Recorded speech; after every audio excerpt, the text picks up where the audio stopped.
우리는 사순절을 지나갑니다. 이 사순절은 십자가 앞에 40일을 이야기하고 있습니다.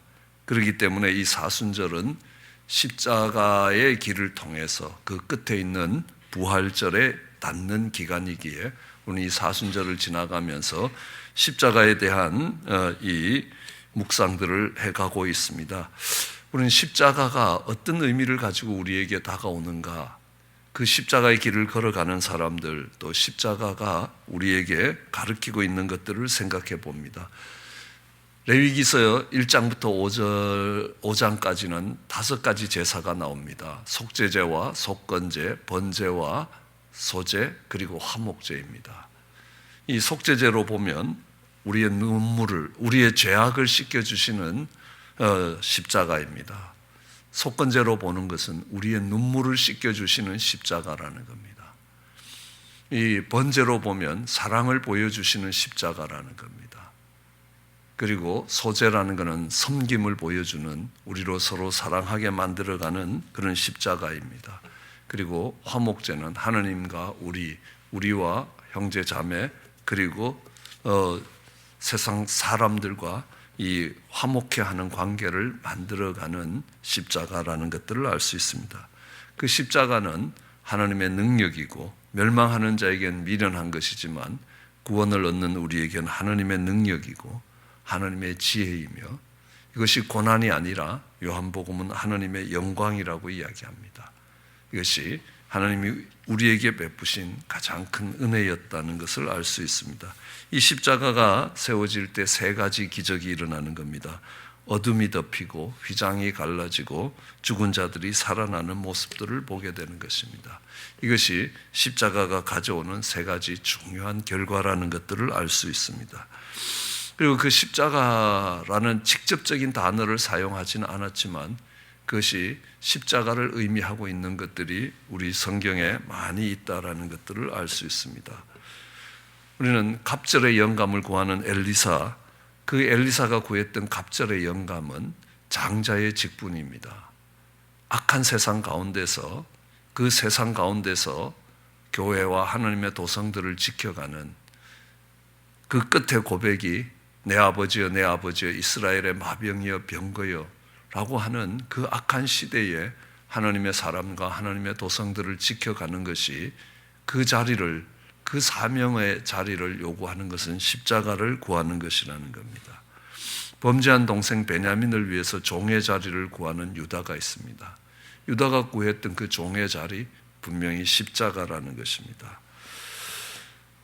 민족을 살리기 위하여 죽음의 자리로 내려가던 에스더를 볼 수 있습니다. 에스더가 내가 죽으면 죽으리라 하고 구했던 그 죽음의 자리가 바로 십자가였고 그것은 부활로 이어졌다는 것들을 알 수 있습니다. 갈렙이 이 산지를 내게 주소서 하면서 그 헤브론 산지를 구했습니다. 그가 구했던 헤브론 산지는 분명히 십자가였다는 것들을, 죽음의 길이기도 하고 이 고난의 길이기도 했던 십자가의 길이었다는 겁니다. 모세가 기도하기 위해서 올라갔던 산 꼭대기는 십자가의 자리라는 것입니다. 그곳에서 모세의 팔이 올라가면 승리하고 모세의 팔이 내려가면 지더라는 것입니다. 그것이 승리를 가져다 주는 십자가의 모습이라는 겁니다. 내게는 죽음과 같은 고난이 밀려오고 그 결과 정말 이 여호수아에게 승리가 오는 것입니다. 예수님의 고난이 우리에게는 생명이 되었던 것들을 알 수 있습니다. 아브라함이 아들을 번제로 드리기 위하여 올라갔던 모리아산, 그 모리아산은 분명 십자가의 길이라는 것입니다. 그 모리아산에서 하나님의 꿈이 이루어지는 겁니다. 하나님이 그 독생자를 번제로 내어주심으로 인하여 우리를 살리시겠다는 그 꿈이 그곳에 있었기 때문에 그렇습니다. 야베스가 구했습니다. 야베스가 정말 내 지경을 넓혀달라라고 이야기할 때 그 지경은 그가 감당하고 그가 책임져야 되는 부분이기 때문에 그 지경을 넓힌다라는 말은 곧바로 십자가를 구하는 것이라는 것들을 알 수 있습니다. 우리는 지난 아침에 아둘람 동굴로 내려가는 400인들을 보면 다윗의 가장 낮아진 자리에 동참하는 그들을 볼 수 있기에 그들은 곧바로 십자가를 구하는 십자가의 군병들이라는 것들을 알 수 있습니다. 오늘은 이 바울이 가던 로마로 가던 길, 그 로마의 길은 분명히 십자가의 길이었다는 겁니다. 왜냐하면 바울이 원해서 갔던 길이 아니었습니다. 바울은 복음을 들고 이 터키 안디옥에서 떠나서 올라가다가 분명히 아시아 쪽으로 소아시아를 거쳐서 이제 이 인도와 중국 대륙이 있는 아시아 쪽으로 분명히 돌려고 했는데 하나님이 그 길을 막으셨다는 겁니다. 성령이 말씀을 전하지 못하게 하시더라는 겁니다. 세상에서 어려운 난간이 부딪히는 것하고 안에서 성령님이 말씀을 막는 것은 분명히 다르다는 겁니다. 그래도 열심히 비두니아로 가고자 애를 썼다는 겁니다. 노력을 했다는 겁니다. 그러나 예수의 영이 허락지 아니하더라. 그리고 드로아로 내려갔는데 항구 도시였던 드로아에서 정말 그 바다 건너, 에게의 바다 건너 이 마게도니아 사람 한 사람이 건너와서 우리를 도우라라는 환상을 보면서 그 마게도니아로 올라갑니다. 그 마게도니아는 마게도니아 쪽으로 가서 첫 번째 도착한 성이 빌립보 성입니다. 이 빌립보로 해서부터 쭉 올라가면서 마침내 로마로까지 가게 되는 그런 이 발판이 마련되게 되는 것들을 보게 되는 겁니다. 언젠가 김중곤 목사님이 CCC를 인도했던 김중곤 목사님이 저희 교회에 와서 정말 그 당시로는 이름 없던 한 바울이라는 한 사람을 태우고 갔던 이 배가 역사의 물줄기를 바꾸었다라고 이야기합니다. 역사의 가장 큰 변화 중에 하나가 근대사에서 예수님이 오시기 전 AD와 BC가 나누어집니다. 그리고 그 다음 사건이라는 것은 이 바울의 선교 여행이 아시아로 도느냐 유럽으로 도느냐라는 데서 갈라지게 된다는 것들을 알 수 있습니다. 그래서 사도 바울은 그가 가고자 했던 길이 아니었습니다. 마치 예수님이 겟세마네 동산에서 내 원대로 마시고 아버지 원대로 하옵소서 하면서 갔던 길이 그 유럽을 향해 갔던 길이 로마로까지 이어지는 것들을 보게 되는 겁니다.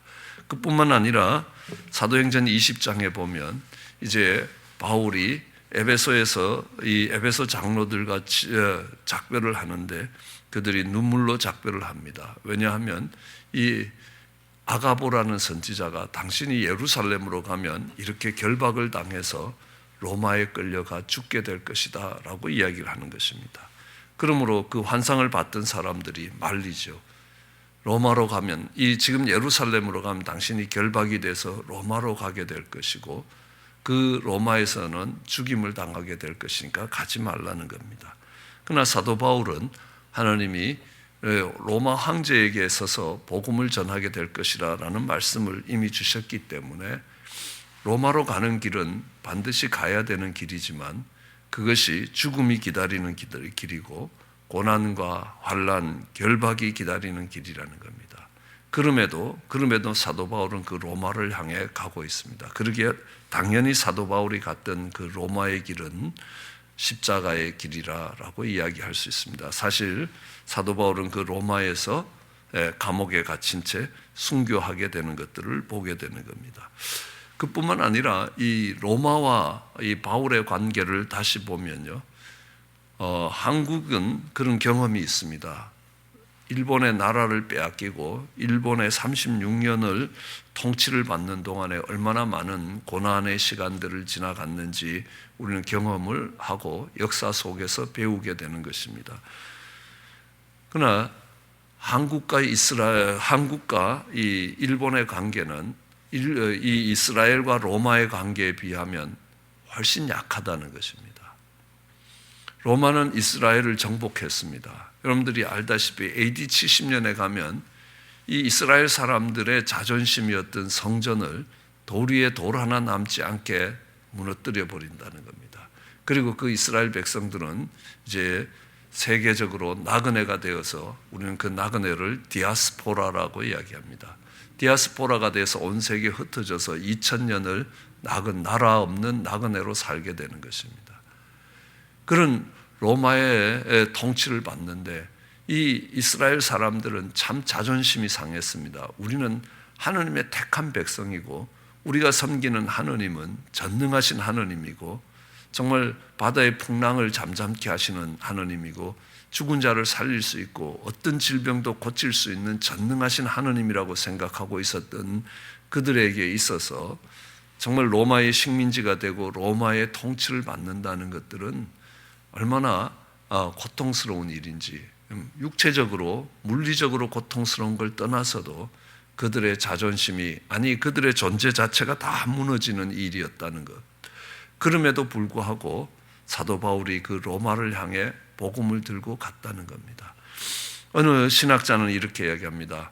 만일 우리가 일본의 식민지가 되었을 때 우리가 일본을 복음화했다면 6.25 전쟁이 나지 않을 거고 남북이 분단되는 일이 없었을 것이며 450만 명이 죽는 그런 전쟁이 없었을 것이다 라고 이야기를 하는 것입니다. 복음이 사마리아를 뚫지 않으면 땅끝까지 갈 수가 없다는 것입니다. 경상도의 사마리아는 전라도고 전라도의 사마리아는 경상도고 남한의 사마리아는 북한이고 한국의 사마리아는 일본이라는 것입니다. 지리적으로 혈연적으로 가깝지만 감정적으로 가장 먼 곳이라고 이야기하는 이 사마리아라는 겁니다. 바로 이 로마가 이스라엘 백성들에게 있어서 사마리아라는 것입니다. 그 사마리아를 향해서 가는 이 로마로 가는 길은 반드시 십자가의 길이라는 것입니다. 바울이 가고 싶어 갔던 것 아니라는 것입니다. 다른 어떤 민족들보다 먼저 복음을 전하고 싶었던 민족도 아니고 어쩌면 가장 마지막으로 복음을 전하고 싶었던 민족이었음에도 불구하고 바울은 복음을 들고 로마로 갔습니다. 왜냐고요? 하나님의 뜻이었기 때문에 그렇습니다. 그것이 내가 원하는 길이 아니라 아버지가 원하는 길이었기 때문에 그 길을 갈 수 있었다라고 이야기할 수 있습니다. 이 바울이 로마로 가는 길 다시 돌아보면요, 우리에게도 가장 가까우면서도 먼 그곳이 바로 사마리아고 그곳으로 복음을 들고 가는 그것이 가장 복음의 위대함이라는 겁니다. 우리는 자신을 십자가에 못 박으라고 소리치는 그들을 향하여 가장 예수님께 가장 고통스럽고 가장 힘들게 만들었던 그 사람들이 그 앞에 서 있을 때 아버지 저들의 죄를 용서해 달라고, 저들을 용서해 달라고 기도하시는 예수님의 기도를 보면요, 그들이 결코 예수님의 제자였고 예수님을 사랑했던 사람들이 아니라는 겁니다. 예수를 십자가에 못 박으라라고 이야기하고 설사 제자들이라도 아주 비겁하게 도망가고 자신을 팔았던 사람들이고 정말 자신을 모른다고 3번씩 부인하던 사람들이라는 겁니다. 그들을 향해 십자가를 지고 가셨다는 겁니다. 그 길이 십자가의 길이라면 바울이 로마로 갔던 길, 로마로 가는 길도 십자가의 길이라는 겁니다. 편안한 길이 아니었습니다. 노년에 정말 노구를 이끌고 걸어가는 그 길이 마지막 길이었습니다. 그럼에도 더욱더 힘든 길이라는 겁니다. 그의 생애에 가장 힘들었던 여행길이 될 것입니다. 그것도 그냥 곱게 걸어간 길이 아니라 죄수가 되어서 정말 잡혀가는 길이었습니다. 언제나 이 난파선의 배가 난파되게 될 때에 이들이 도망갈 것 같아서 다 죽이려고 했던 죽음이 항상 그 자리에 도사리고 있었던 그 길이 로마로 가는 길이었다는 겁니다. 그 로마로 가는 길은 분명히 십자가라는 겁니다. 그것이 생명의 길이고 그것이 부활로 이어지는 길이라는 것들을 알 수 있습니다. 사도 바울의 부활은 그가 로마로 가서 로마에서 죽임을 당하는 십자가였지만 신약 성경의 3분의 1을 기록하는 존귀한 인생으로 하나님이 만들어 주셨다는 겁니다. 우리는 우리 인생 끝에 어느 길을 택할 것인가라는 겁니다. 그래서 로마로 가는 길을 택할 때 우리는 그것을 십자가의 길이라고 이야기합니다. 그 험한 십자가 사랑하는 저와 여러분 되시기를 주의 이름으로 축원합니다. 기도하시겠습니다.